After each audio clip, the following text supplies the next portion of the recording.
day 2 of our headline news article in Advanced Studio Classroom. If you haven't done so already, you can turn to page 37 in your August magazine, and we'll start there today. My name is John, and with me the same teachers that began this lesson in our last program, Paul, Yvonne, and Janelle. Welcome back, teachers. Thank you. Thank you. We looked at the situation in Kosovo, which is a sad situation, a sad saga that has left the world shell-shocked. And it seems, Paul, that in many parts of the world there are a lot of bad things happening, aren't there? That's true. We see some situations very similar to Kosovo with the Kurds in Turkey. And today we're also going to be looking at an issue where slavery is actually being practiced right now. The fortunate thing is that although there's a lot of bad news, it's not all bad. And although there's a lot of darkness in the world, there is also light in the world. There is hope for people, even though it seems as though the world is a cruel and brutal place sometimes. Our story today is about Christians paying to free slaves, to set slaves free. Janelle, I want to ask you, what's the difference between a slave and a servant? Well, a servant is someone that you hire. So they've probably taken the position by choice. They come to work in your house, and maybe they do some cleaning for you, but basically it's an agreement. And slavery is different in the fact that slaves aren't free servants. They have to be there, and they may not be treated very well, and they may not be paid for what they're doing. Okay, slaves are forced to do what they do. They work against their will. They probably do not receive pay for their work. They work for free. They're essentially owned by their masters. And I think all of us would agree that slavery is very, very wrong. For one man to try to own another man and force that man to do work without paying him, to steal people from their families, is a horrible thing. This is a terrible, terrible thing. But it's actually happening in some parts of the world today. Well, there is a group of Christians, actually several groups of Christians, that are trying to do something about this. They want to help these slaves, and we're going to learn more about that now. Paul, I wonder if you could read the first paragraph for us in the first column, page 37. Christian groups are paying money to buy freedom for thousands of slaves. Sudan's long-running civil war has seen Muslims in the north fighting to impose Muslim law on Christians and other non-Muslims in the south. As many as 2 million Sudanese have died in the conflict. Up to 100,000 black Southerners have been captured and forced into slavery in the north. Various Christian groups around the world have been raising money to redeem these slaves. Okay, thank you, Paul. Let's just take a look at the map here below the text of the article, and it shows us what part of the world we're looking at. This is Northeast Africa, and you can see the country of Sudan. The capital is Khartoum. You can see it there on the map. And in the north, there are Arab Muslims living. In the south, there are a lot of black Christians. So you've got an ethnic difference and a religious difference between these two groups of people. Which group would you say at the present time is more powerful, Paul? Well, it sounds like the Muslim group is more powerful. Right. The government of the Sudan is a Muslim-dominated government. They seem to have control, and the people in the south are quite poor, a lot of them, and there is a civil war that's been going on. These two parts of the country have been fighting for a long time. Now, it says that Christian groups are paying money to buy freedom for thousands of slaves. Slaves can be bought and sold, and even in the history of the United States, slaves were brought over from Africa, bought and sold like cattle, like furniture, as possessions of people. It still happens today. And so if you have enough money on a slave market, on the open market, you can buy a slave, and instead of bringing him home to work for you, you can set him free. And this is what some Christians are doing. Well, where have these slaves come from, Paul? What's the source of this slavery? Well, the slaves have been Christians or some other non-Muslims in the southern part of Sudan who've been captured by Muslim radicals, or maybe even with the help of some of the government forces. Okay, so these are people from the southern part of Sudan And part of the background for this problem is a long-running civil war. And I've mentioned that already, that the people in the north are fighting against the people in the south.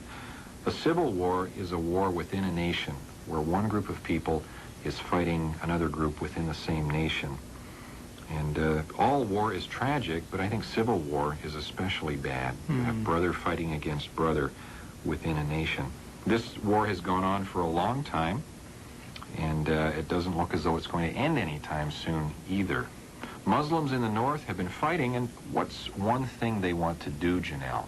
Well, they want to impose Muslim law on the southern area, which is mostly Christian or other non-Muslim religion. Now, how would Christians feel about having Muslim law imposed upon them? Well, they'd probably be unhappy. Muslim laws, I presume, would follow quite a lot of the Muslim religion, and that would require Christians to follow the Muslim religion to some extent. That's right. Historically, Muslims, the Muslim faith has spread at times through conquest militarily. In other words, if people don't want to willingly believe the Muslim faith, then you attack them and you force them to. And many parts of the world, including North Africa, were conquered in this way by Muslim believers. And the same thing is going on in the Sudan. So they want to impose Muslim law. That gives us the idea that they kind of force it on people. When something is imposed on you, it's not something that you choose. It's something that you must accept. You have no alternative about it. And this civil war seems like a horrible war. As many as 2 million Sudanese have died. That's a huge number of people, and yet we don't really hear a lot about this war, do we, Paul? No, we don't. And even though many fewer people have died in the Kosovo conflict, we hear all sorts of things about that in the news. But because this situation doesn't have the same sort of international effect that the situation in Kosovo does, we hear much less about it. Unfortunately. In addition to many people dying, also many people have been captured and forced into slavery in the north. Up to 100,000 black Southerners. That's a lot of people. Forced into slavery. It's not something they choose. They're forced to do it in the north.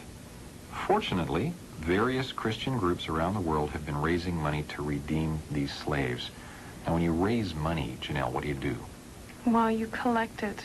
So you would probably have a cause, and you would go around asking people, we need some money for this cause. You would raise the money to free these slaves. Paul, is raising money the same as earning money? No. When you earn money, you either provide a service or sell a product, and someone pays you for it. When you raise money, you ask people to make contributions or to give money for the particular cause, like Janelle mentioned. Okay, so these groups have been raising money, asking people to help. For what purpose, Paul? To redeem the slaves, or in other words, to buy their freedom. Okay, when you redeem something, you buy its freedom. Usually we think of the word redeem in terms of people, but you can also redeem property, redeem possessions. We have things in America called pawn shops, where if you need money and you don't have any money, you can take your ring or your watch or your guitar to the pawn shop, and they will lend you some money. Let's say your ring is worth $1,000 US. They might lend you 100 or 200. Now, if you don't come back later and pay back the money, the pawn shop will keep the article. But you can redeem it. If you come back and pay the money, then they will give you, plus interest, of course, they will give you back your item, whatever it is. That means to redeem it, to get it back. And usually when you're redeeming something, there is some exchange of money. It's almost like something is bought or purchased. Okay? Why do you think Christians would bother? And these are people around the world. They're not from the Sudan. They have no ethnic relationship to the people there in southern Sudan. Why would they bother going to the trouble to redeem these slaves, Paul? Well, first of all, as Christians, we believe that slavery is wrong. And so they don't want to see people trapped in this terrible situation. Beyond that, basically all of the people being captured and sold into slavery are Christians. Okay. And so Christians have a desire to help other Christians. Another aspect of this is that it looks as if the people in the north succeed, Christianity will be wiped out in southern Sudan. The whole nation will become Muslim, and people who want to be Christians will not be able to be. So these are important issues for Christians around the world.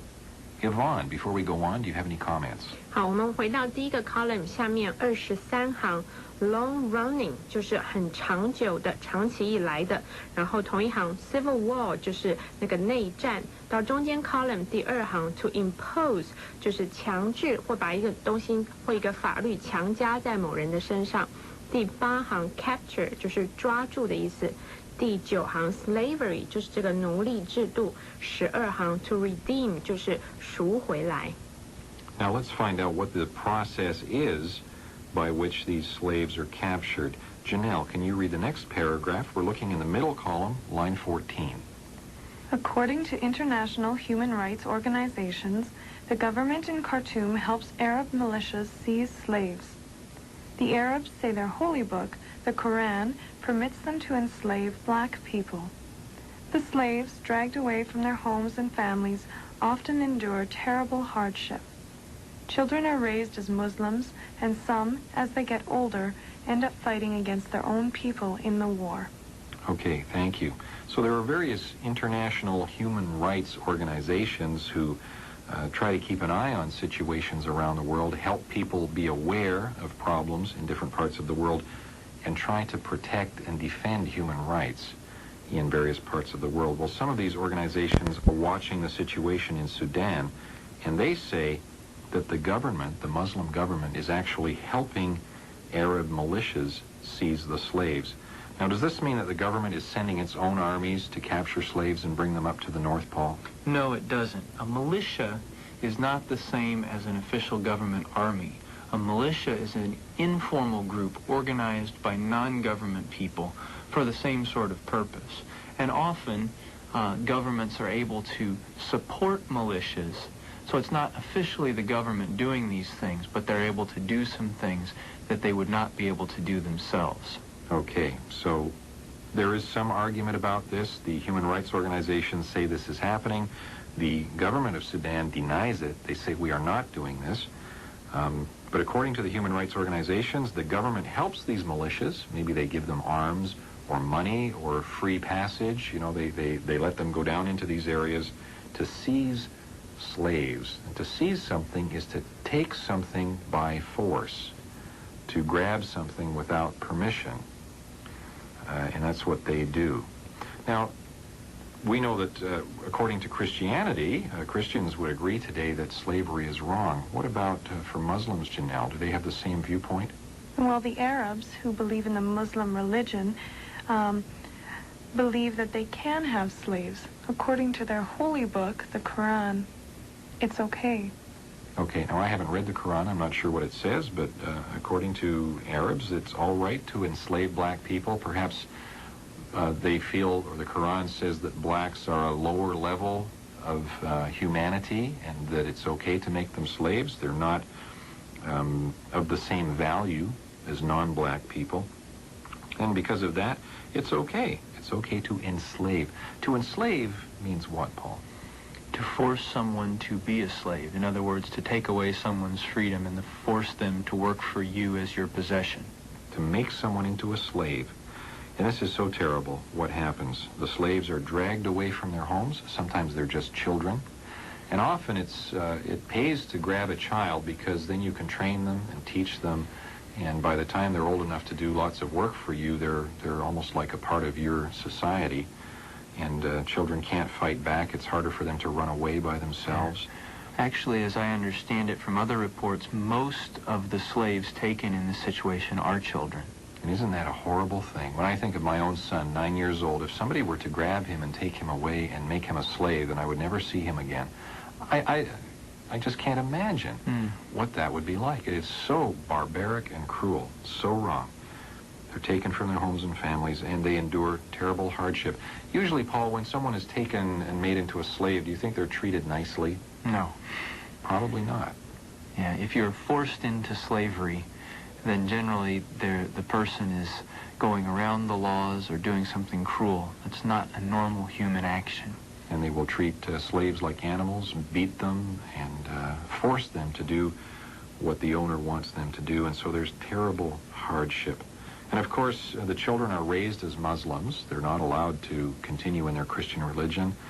And some of them, if they're caught young enough, they may not even realize where they came from. They may forget about their own homes and families and end up in their teens fighting against their own people. I imagine some of them might end up fighting against their own people because they have been so pressured and criticized for their background and their beliefs that in order to gain some acceptance from the people around them or from their owners, that they will actually betray their original homes and fight for those who own them now. Yeah, that's possible too. Or either you fight or we kill you. That's It's terrible, terrible. Yvonne, any comments here? Yeah, John, I have a question about the word seize. Is it very different from capture? Can be a little bit different. Capture is used in certain contexts. We can talk about capturing people or capturing territory. Seize can be used with things. I wouldn't say I captured somebody's money, but I could say I seized their money. That means I grabbed it. Also, governments sometimes seize things. They don't capture it, but let's say you're doing something illegal. The government might seize your home or your car because you've been using those things to do illegal things. That means they just take control of. They grab it.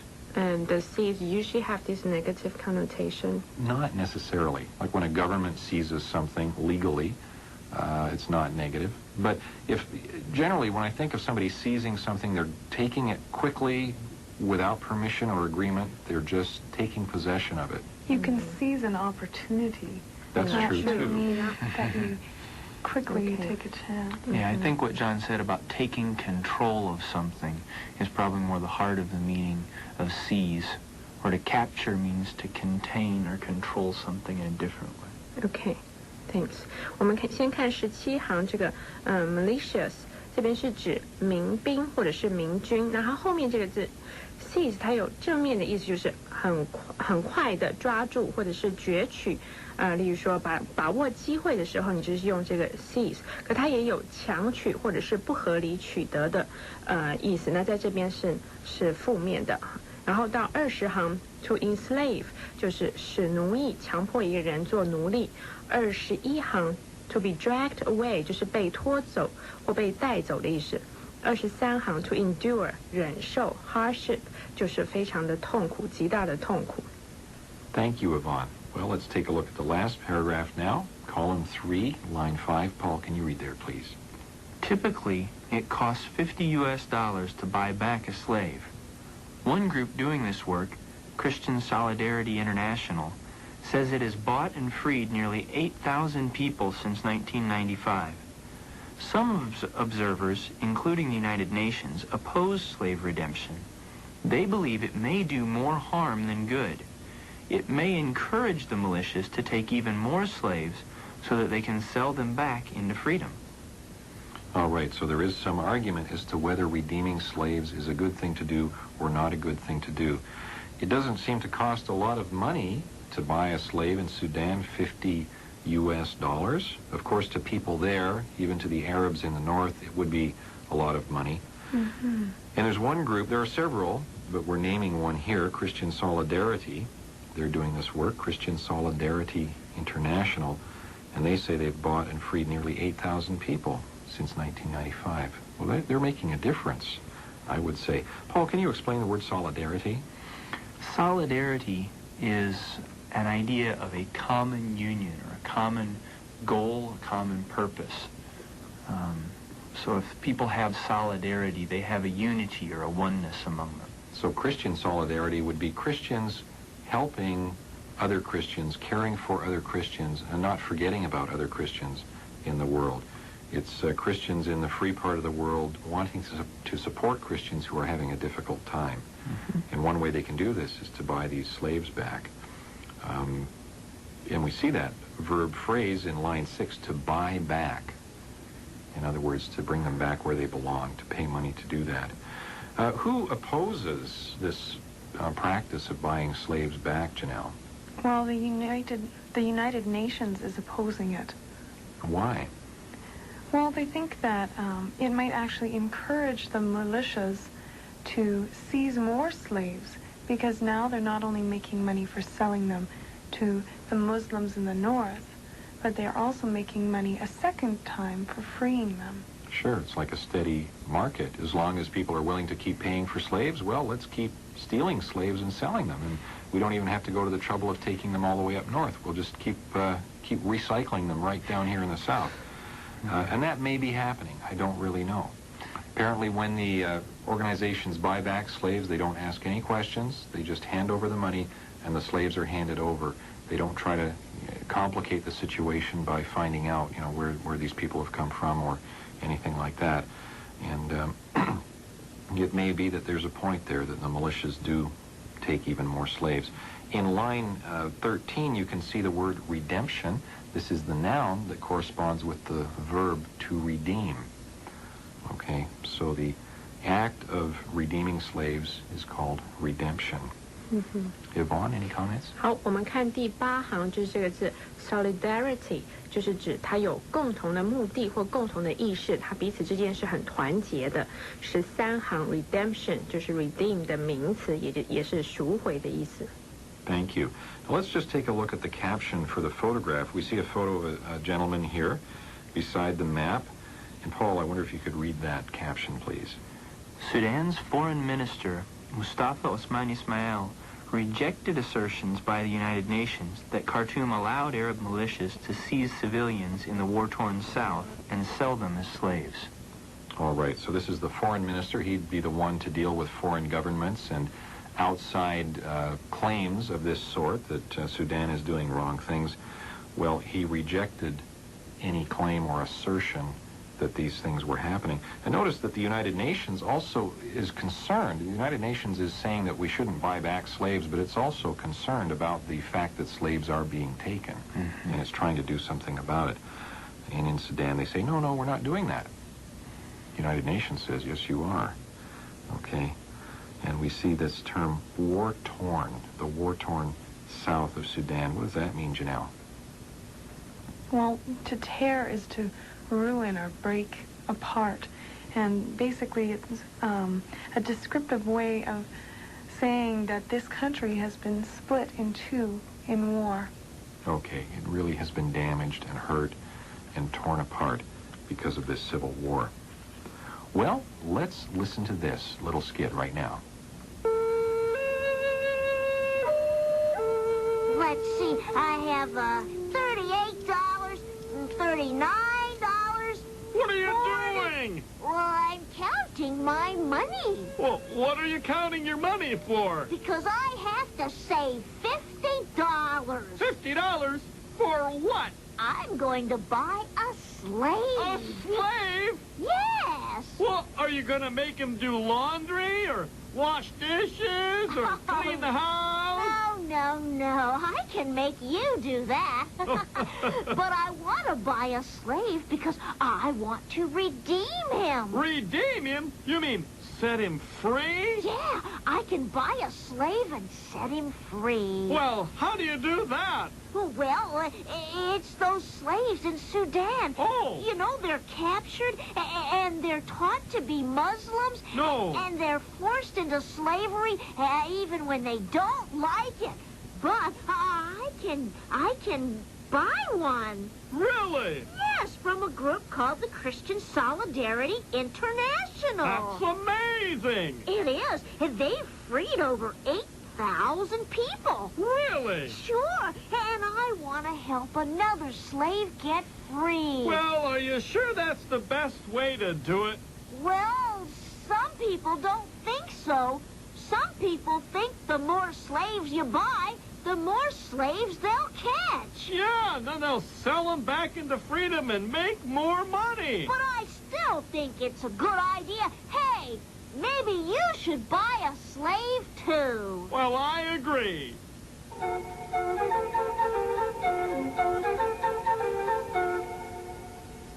Well, it may sound funny, but as we've been reading through this, I've been thinking perhaps I should try to find out where Christian Solidarity International is operating from and get in touch with them.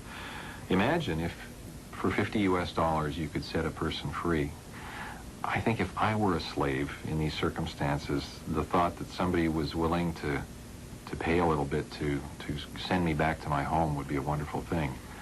And the thought that nobody cared would be awful, wouldn't it, Paul? It would be, but I do wonder, does that mean that any less people will actually be sold into slavery? I mean, imagine the market of people who want to buy slaves is still there. And in the end, it does seem that maybe this is just giving more money to the militias. Yeah, that's a And- good point. And many more people may be captured. Exactly, Because since of the this. market is larger. Mm-hmm. Yeah, that's certainly a possibility. It also makes me think that we can be thankful. We may sometimes think that life is tough and rough for us here, but by comparison with living in a war-torn country where